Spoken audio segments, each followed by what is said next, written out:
Hey there, it's Olivia Savannah here from Olivia's Catastrophe, and today I'm here to give you a recent reads wrap up. I'm going to be talking about 10 books that I've recently read and sharing my thoughts and feelings on them, and if you'd like content warnings, they will be in the description box down below as always. But without further ado, let's get right down to the books because I have a lot of thoughts and feelings on this batch.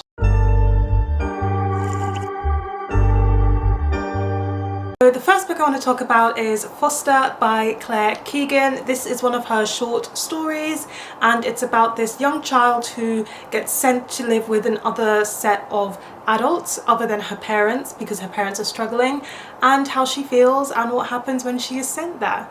Claire Keegan has this magical way of writing a very quiet story where not too much happens, but her writing style makes me feel at peace. I always feel at peace, even though there may be sadness in the story, even though there may be difficulties that the characters are facing, I always feel at peace when I read her books. And that's exactly what happened with Foster. It was such a quiet story set in the Irish countryside, but I felt like with her writing and the turns of phrases that she uses, I was there. I could clearly feel the Irish culture in these pages. I could really feel that peaceful countryside living where things can happen that are emotional and it will upend people's lives, but people continue moving forwards, and that's what this book is about.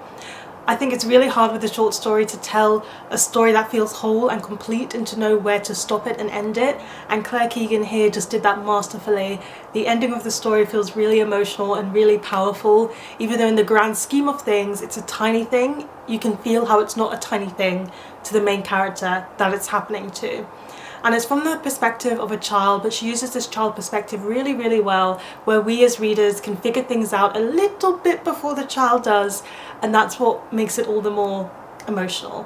And so I really enjoyed reading Foster. This is the third Claire Keegan that I've read, and I know I will not slow down because they've all been such stellar reads. Things get a bit more complicated when we move on to Fledgling by Octavia E. Butler. I love Octavia E. Butler's writing. I think she is one of the masters of Afrofuturism, especially like modern classic Afrofuturism that you shouldn't miss, but Fledgling was a mixed bag for me, and that's because this one is her vampire novel and it's a sci-fi vampire take, which I really liked. You're following this young girl who looks to be around 9 or 10, but actually she is one of these vampire people, and she is way older than that, even though she's still considered a child within her tribe.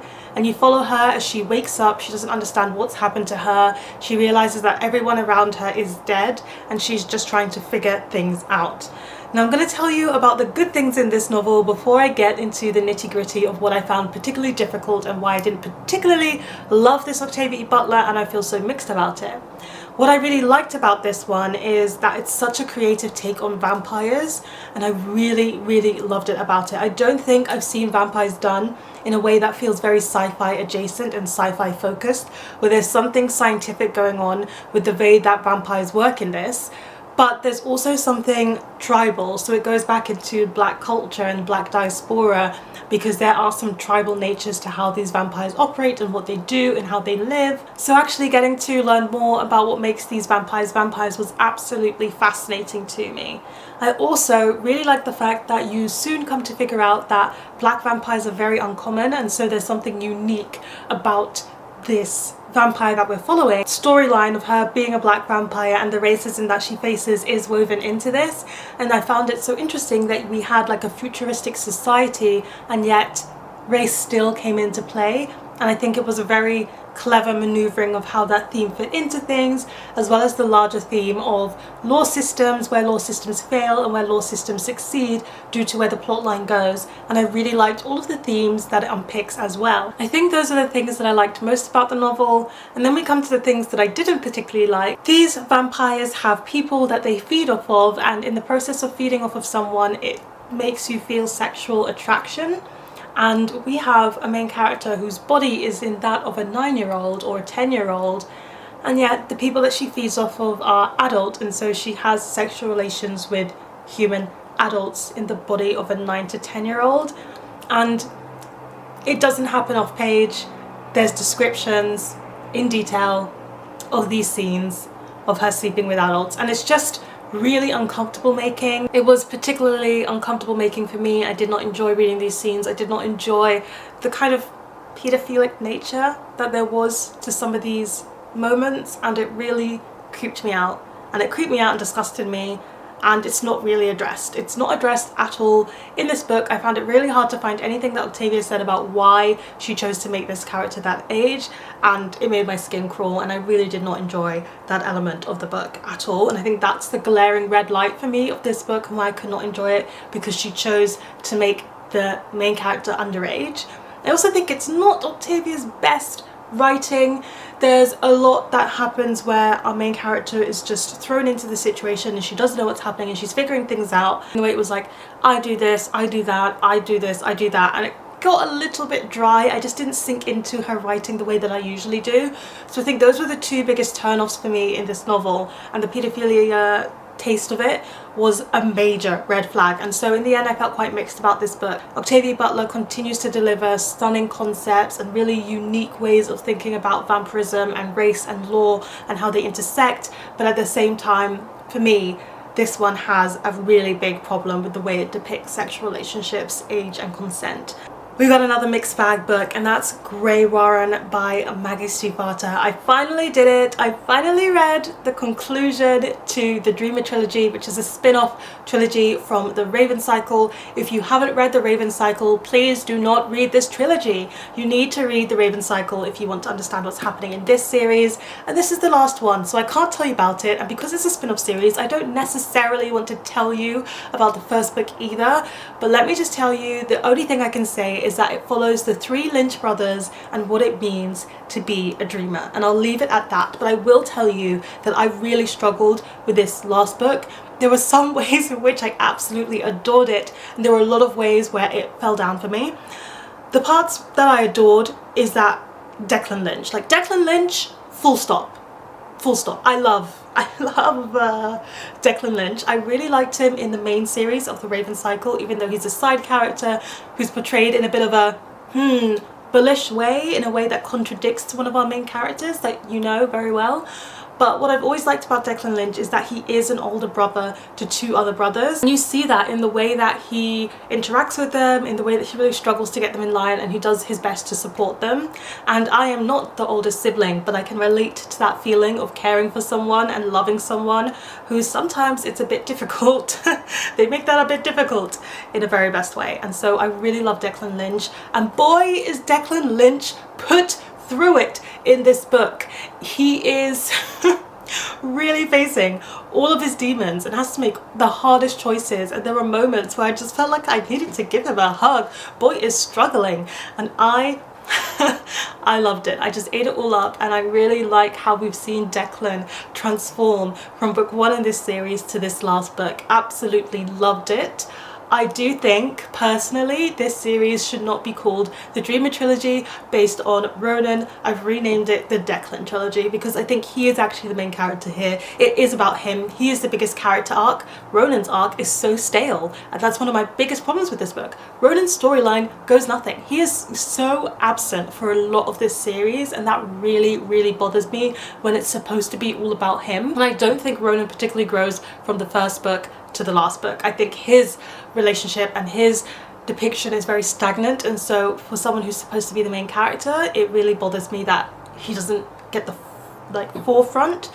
I would like to have my money back for the lack of Adam Parrish scenes across this whole trilogy. I love Adam Parrish. He is my favourite Raven boy from the main series, and because of what happens in the main series, you predict, or you would think, that Adam Parrish might make a lot of appearances in this series. No, that does not happen. There is a stunning lack of Adam Parrish, and I think the conclusion that we got for one set of romantic storylines versus the other set of romantic storylines is startling and painful.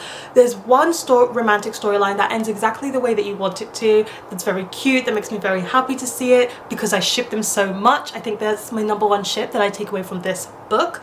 But for a ship that I'm quite familiar with, I was really, really unhappy with the final moments that we got in this particular book. I read countless fan fiction about some of these characters, and I believe that the fan fiction does it better than this canon book actually does. This book is full of Maggie Stiefvater's trademark whimsical and magical writing style, which is always a joy to read, and I do think that the art theory in this and how it relates to the storyline is very, very good. I particularly liked book 2 because it ends on a major cliffhanger, and it adds so much more plot and storyline to a series that was feeling kind of meh up until that point. But I don't actually think this book did a very good job of picking up that sense of suspense, and I just don't think the plot was really formed. It felt very cloudy and unsure, and then it kind of ended and I was like, this is not a good plot. Like, it just isn't. And you just have to be aware of that going in. You'll get a good plot in the second book, which will make the second book fantastic. But for this last book, the plot falls flat.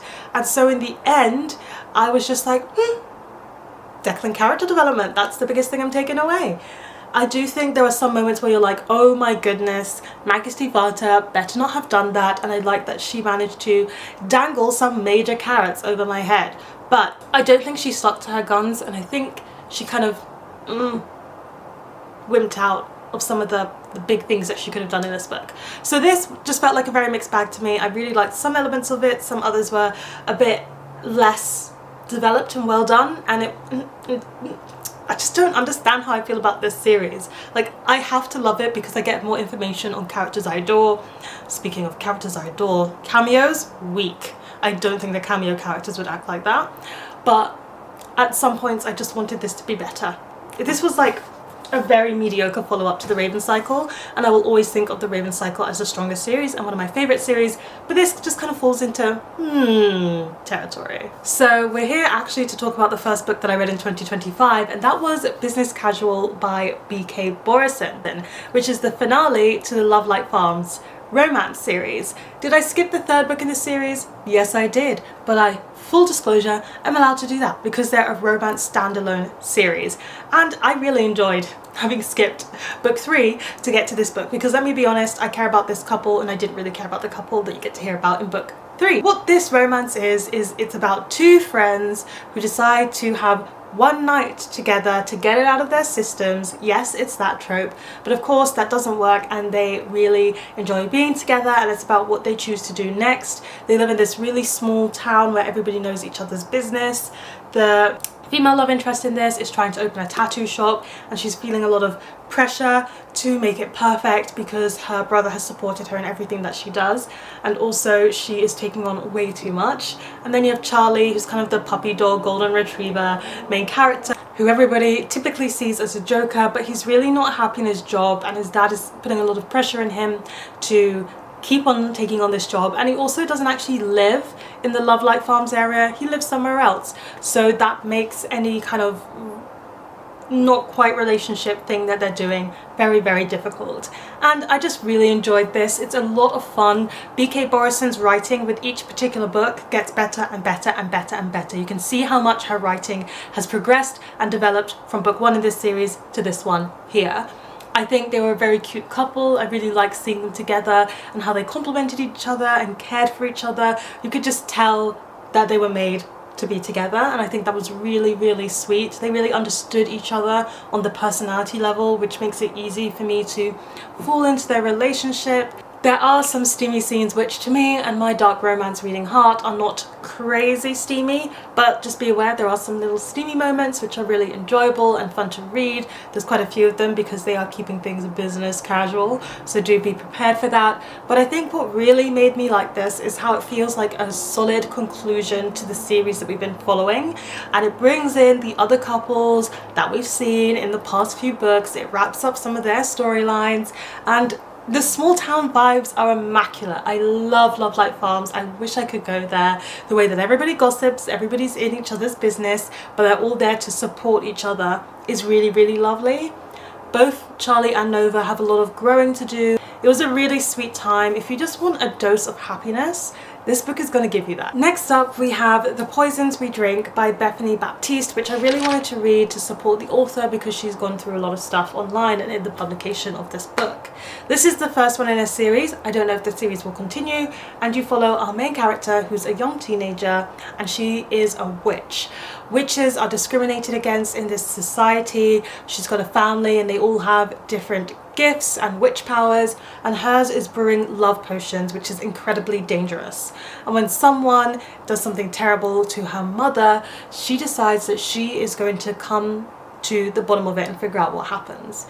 Now, it was quite hard for me to make that synopsis because so much is happening at this book at breakneck speed. There is not one main storyline, there's like two, or maybe even three, I would say. There's three main storylines that you are following in this book. They're all happening at breakneck speed at the same time, and sometimes they intertwine and sometimes they don't. And so it became a bit hard to follow because there was just so much happening, while we're also being fed a romance storyline, while we're also, because it's the first book in a series, getting the world building that we need to be able to understand what's happening. And I do think that sometimes the world building got just confusing because there was so much other stuff happening and I was trying to keep my head on top of everything that was spinning at the same time. While I liked some of the world, I just didn't sink into it because there was a lot happening that I didn't quite understand. While I liked that there was a lot going on in the plot, I didn't feel invested in any particular storyline because I spent most of my energy making sure I understood what was happening in the storyline rather than getting to enjoy it and sink into it. None of the characters particularly stood out to me as ones that I loved or would champion or follow. I think sometimes they make silly decisions. I found her sister quite annoying. The romance was cute. There is a non-binary love interest, so getting to see that romance was really sweet and nice, and they also had a lot of history that they had to work through in terms of what related to the plot but impacted their romantic relationship. I just really think the way that I can summarize this book is it just had a bit too much going on at once, and it needed to slow down, it needed to simplify, it needed to streamline and not feel like it has to have all of this in the first book in a series. It needed to be spread out. Unfortunately, I don't think I'll be continuing this series. So we're halfway through the books, which means now it's time for me to say thank you to my wonderful Patreons who support me over on Patreon. If you would like to join the Patreon, please do. At the lowest tier, you get access to some exclusive wrap-ups,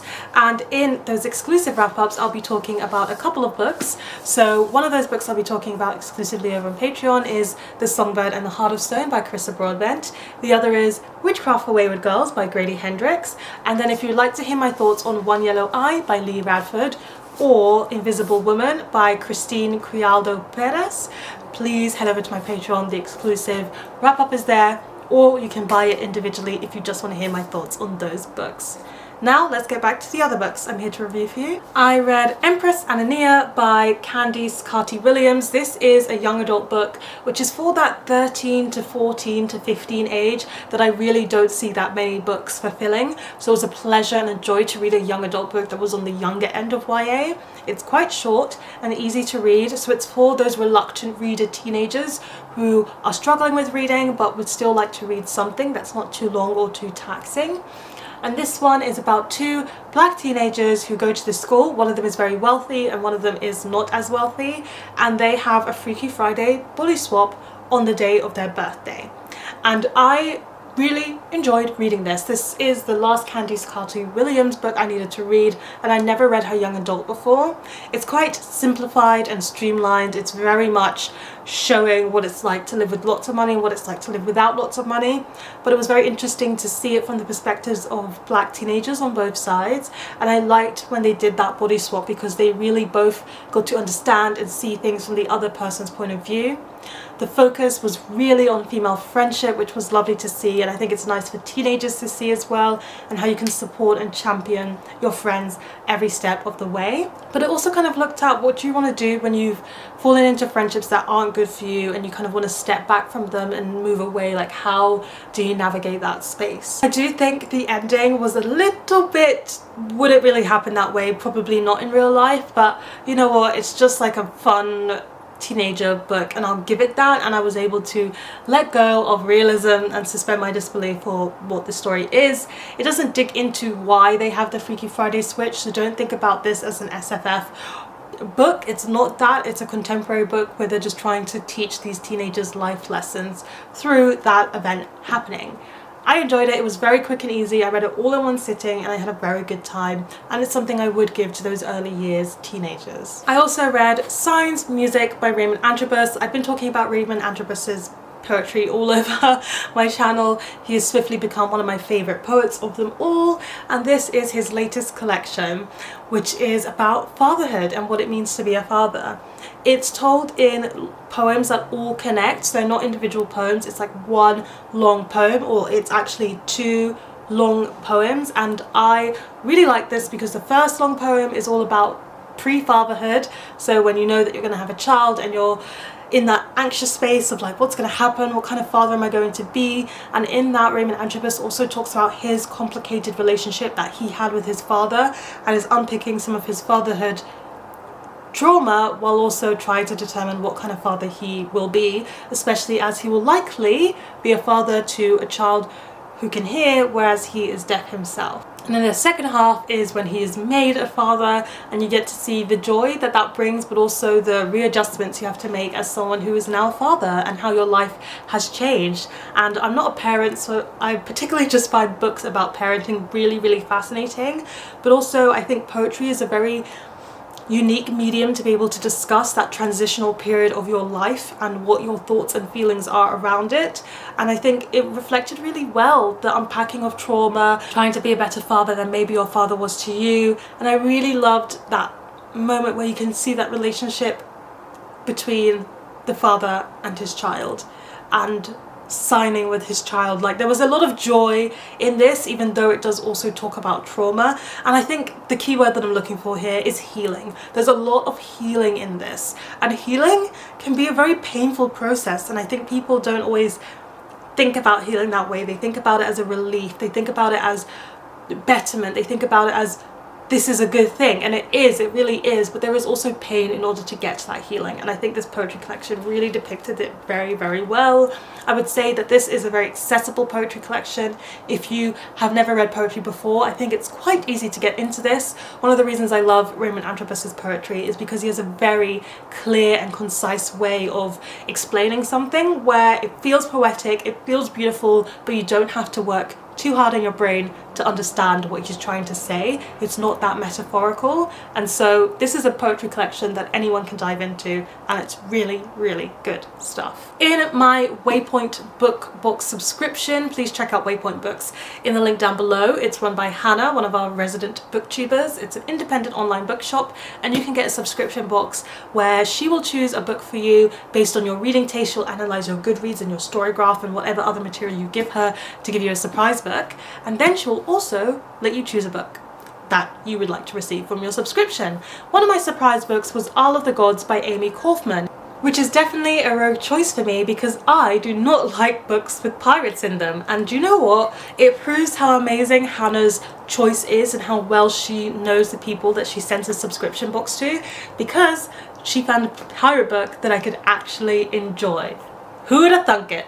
And this one is, oh gosh, how am I going to explain this one? This one is about Sally. She's always wanted to be a sailor. She wants to follow in her dad's footsteps, and she's never been able to make her magic work. And she ends up on a boat where there is an undercover prince who's supposed to be making a journey that will save the Isles and appease the gods, because there is a ritual that hasn't been conducted that should have been. And there are a couple of other extra people along the way, including a scholar who's running away from an arranged marriage that he really doesn't want, and somebody who may know the prince but may have a bit of a grudge against the prince, who is set there to help an opposing group of people murder him. And so there's a lot happening in this book. There's a lot of storylines, but at no point does it feel overwhelming. I was really impressed with how all of these point of views and all of these storylines wove together to make a really good fantasy story. There was magic, there was pirates, there was murder, and I was just reading it like, give me some more of that. I was having a really good time with it. I also think it did such a good job of the characterization. You follow multiple people's point of views, all of those characters that I mentioned, and at no point did they feel too similar. They were all very distinct from each other. They all had their own voice to it that really brought the story to life. I particularly like the Prince's character and Sully's. I found those two characters very interesting to follow, and there was one character called Jude who I kind of feel like his point of view wasn't that necessary, or if it was there, we needed to see it a bit less for the role that he plays in the story, but I do understand why it was included and why he was there.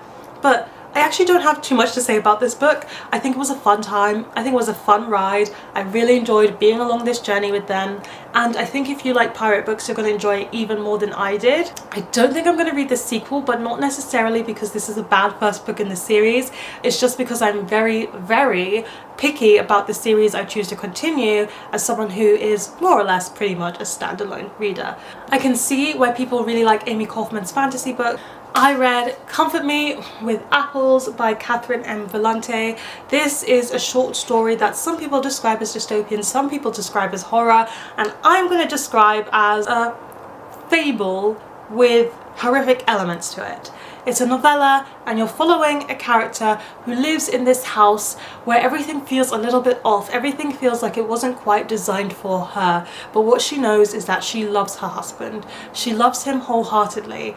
But the neighbours are a little bit strange, and everybody seems to be holding their breath, waiting for something to happen. And she wants to know what it is when she finds something quite mysterious in her household, but also quite macabre. This is one of these books where you don't actually know what's happening right until the end. You just know that something is off, something is strange, and something is just off kilter.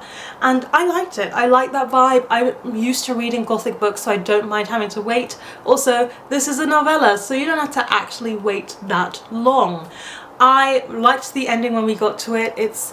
I don't want to give the game away in any way or form, but there is a lot of religious imagery tied to this book, and I love books that have religious imagery tied to them or featured in them or woven in any particular way, and I feel like it really showed that distinction of what it means to be a woman in a man's world, and I really liked how it touched on that. I do think because this one was so short, at the end everything coming together was a lot of tell versus show, and I would love if this book was double the length and it just had more time to show us that big plot reveal rather than having to tell it to us completely, because then I would have sunk into the story a bit more.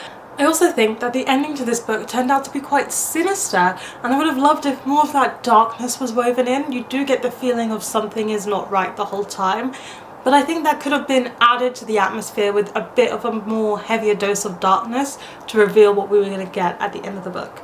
It was a good time. Will it be a long time? Probably not. I think if it was longer than a novella, it could have done more, and I don't say that lightly. I tend to really like books that are short and succinct and know how to do that very well. And then the last book I'm here to talk to you about is Monumenta by Lara Halfworth. This is a literary fiction novella set in Belgrade, Serbia, where our main character's house is going to be taken over by the government because they want to make a monument out of it. They want to make a monument where she lives, and she will be given an apartment somewhere else. But before they do that, she has to hear from the architects about what monument they want to try and build, and she also is going to have one last dinner where she invites all of her friends and family to kind of celebrate this household, because she feels very strong ties to it, as everything that's happened to her so far in her life has happened to her in this particular house. And I really enjoyed this novella. It took me by surprise how much I enjoyed it. What I really particularly liked about it is Lara's writing style. It's very strange. Like, every single sentence surprised me. I was like, I don't think I would have expected you to describe what you've described in that particular way. And I really liked that. I really liked that the writing itself just kept surprising me again and again and again. Laura's build of character work is also absolutely superb. We meet Olga, who is our main character, and immediately I was in love with her. I thought she was the coolest mum ever, even though you could see that she's an imperfect mum as well. And every time one of her children were introduced, or a friend, you got a very distinct sense of their whole character and personality from the few little things that you saw them do or think or decide not to do or decide to do. And I find that so fascinating when you have such good character work combined with such good writing in literary fiction. It's also set in Belgrade, Serbia. I don't think I've ever read a book set in Serbia before, so it was nice to go to that setting and to see a bit of that culture and that nature. I also really liked hearing about these different architects and seeing what personal elements of themselves they would bring to it and what they knew about the country and what they didn't, and I found that incredibly fascinating as well. And seeing some of that history element come in, it all really wove together to make quite a powerful novella that was punchy, that was direct, that was short,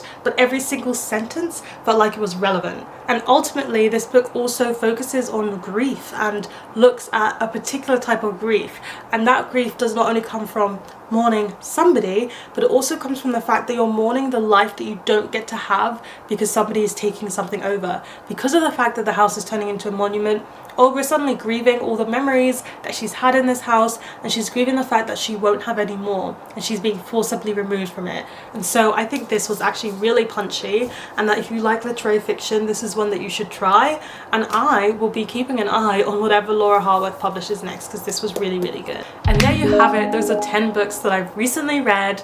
Please let me know in the comments section down below, have you read any of these books? Are you planning to read any? Or what was the last book that you read and really enjoyed?